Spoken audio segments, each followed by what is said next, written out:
ராம் ராம். வாழ்க வளமுடன். Voice of காஞ்சி நேயர் அனைவருக்கும் இனிய மாலை வணக்கம்.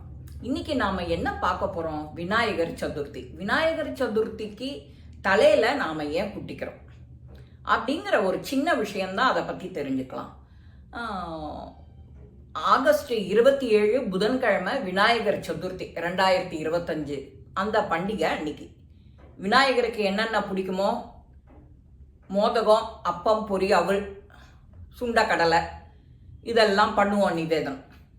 ஒரு முறை அகத்தியர் தவம் இருக்கார்.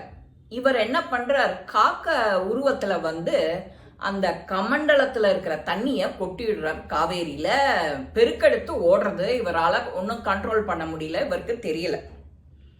அந்த மாதிரி பெருக்கெடுத்து ஓடும்போது இவர் உடனே என்ன செய்யறார்? காக்க ரூபத்துல கெண்டியில அவர் தவசு பண்றோம் அப்படின்னாலே ஒரு ஜலம் ஒண்ணு வச்சுப்பா, பஞ்சபாத்திர உதிரணி மாதிரி. அந்த காலத்துல அவ துறவரம் பூண்டவா எல்லாரும் ஒரு இது வச்சுட்டு இருப்பா, கிண்டி. அந்த கிண்டியை எடுத்துட்டு போவா எங்க போனாலும். அந்த கிண்டியில அவ்வளவு விசேஷமான நீர் இருக்கும், புனித நீர். மந்திரத்தை சொல்லி சொல்லி சொல்லி உருவேற்றுறது. அப்போ அத காக்க ரூபத்துல அதை தட்டி விட்டு அது மூக்கால அந்த துவாரத்தையும் அடைச்சுண்டதுனால காவேரி பெருக்கெடுத்து ஓடுறா. அதை இவரால் கண்ட்ரோல் பண்ண முடியல. இவர் மெதுவா என்ன பண்றார்? காக்க ரூபத்திலேருந்து ஒரு சின்ன குழந்தை ரூபத்துக்கு வந்துடுறார்.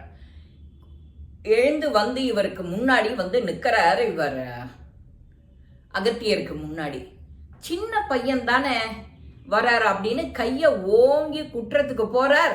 உடனே அது விநாயகர் ரூபத்துக்கு வந்துடுறார். விநாயகர் ரூபத்துக்கு வந்தோடனே அகத்திய மகரிஷிக்கு ஒரு பேரானந்தம் வந்துடுறது. அந்த குட்டை வந்த கையை எடுத்து அப்படியே தலையில குட்டிக்கிறது, தனக்கு குட்டிக்கணும் அப்படின்னு சொல்லிட்டு. அதுதான் வழக்கம் ஆயிடுத்து. பிள்ளையாருக்கு எப்ப போனாலும் தலையில குட்டிக்கிறது. இந்த குட்டிக்கிற இடத்துல என்ன இருக்கு அப்படின்னா, 2 புறங்களிலும் அந்த ஒரு தலையில அது கோவில்னு சொல்றவா. அந்த 2 இடமுமே கோவில்னு சொல்றோம் நம்ம. அது டெம்போரல் லோப் அப்படின்னு ஒரு மூளையோட ஒரு சின்ன பகுதி இந்த இடத்துல இருக்கு.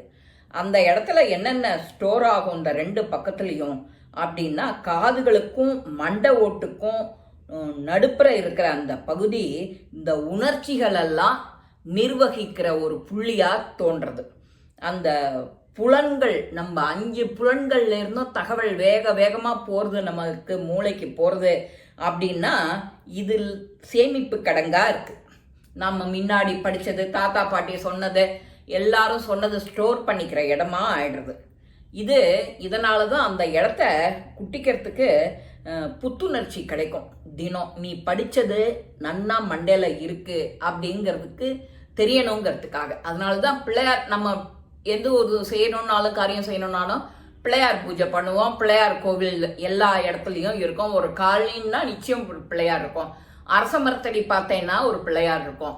பிள்ளையார்னா டக்குன்னு ஒரு குட்டின்ட்டு ஒரு பிரதட்சணம் தோப்புக்கரணம் போடுறது வழக்கம். ஈஸியான வழி பிள்ளையாருக்கு. 2 அருகம் புல்லு வாங்கி அதுங்கிட்ட வச்சுட்டேன்னா போடும். பிள்ளையார் ரொம்ப சந்தோஷமாயிடுவார். நீ கேட்டதை கொடுப்பார்.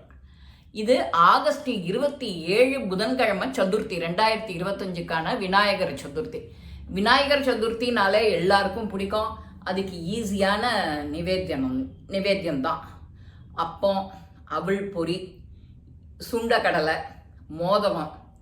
இது யாருக்கு என்ன செய்ய முடியுமோ ஈஸியா செஞ்சுடலாம். விநாயகர் ரொம்ப திருப்தி அடைஞ்சிருவார். நீ கேட்ட வரத்தை கொடுத்துடுவார். அந்த மாதிரி இருக்கும்போது அப்ப அவர் சொல்றார், தன்னோட உண்மையான ரூபத்துல விநாயகரை எடுத்துட்டு அகத்தியர்கிட்ட வந்த உடனே குற்றத்துக்கு ஓங்கின கைய தன் மேல கொட்டிக்கிறார். அதனால விநாயகருக்கு முன்னால யார் தலையில குட்டின்றாலும், தோப்புக்கரணம் போட்டு நமஸ்காரம் பண்ணாலும், வெறுமன குட்டின்றாலே போறோம், அவளோட குறைகள் எல்லாம் தீக்கிறேன் அப்படின்னு அகத்தியருக்கு இவர் வாக்கு கொடுக்கிறார். அகத்தியர் என்ன பண்ணார்? விநாயகரை குட்ட வந்த கையை எடுத்து தன்னோட தலையில இங்க குட்டிக்கிறார். அதனால யார் அன்பர்கள் உன்னை தரிசனம் பண்ண வந்தாலும் நீ அவளோட குறைகள் எல்லாம் உடனே தீர்த்துடணும் அப்படிங்கிறார். இவரும் ஓகே அப்படின்னு பிள்ளையார். அதனால தான் நாமளும் இந்த பிள்ளையார கிட்ட போயாச்சுன்னா தலையில குட்டிக்கிற பழக்கம் இப்படி தான் வந்தது. அதை ஸ்டார்ட் பண்ணது யாருன்னா அகத்தியர் தான். அகத்தியர்கிட்ட ஒரு சின்ன வம்பு வளர்க்க போய் விநாயகர் அவர் ஒரு உபகாரம் சொல்லவும் இவர் கேட்கவும் அது சரியாயிடுறது.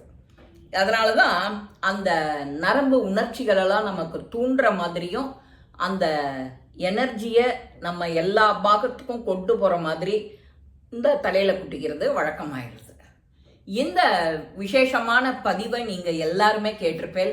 சதுர்த்தி பூஜையையும் கொண்டாடி இந்த தலையில் குட்டிக்கிறது ஏன் அப்படிங்கிறதையும் நீங்களும் இதை கேட்டு எல்லாருக்கும் கொண்டு போய் சேர்க்க வேண்டியது. இந்த பதிவு உங்கள் எல்லாருக்குமே பிடிச்சிருக்கோம். லைக் பண்ணுங்க, ஷேர் பண்ணுங்க, பெல் பட்டனை கிளிக் பண்ணுங்க, சப்ஸ்கிரைப் பண்ணுங்க, கமெண்ட்ஸ் பாக்ஸில் கமெண்ட்ஸ் போடுங்க. ஸ்ரீ மகாபெரிவா திருவடிகளே சரணம். நல்லதே நடக்கும். ஆனந்தமாக இருப்போம் நண்பர்களே. வாழ்க வளமுடன்.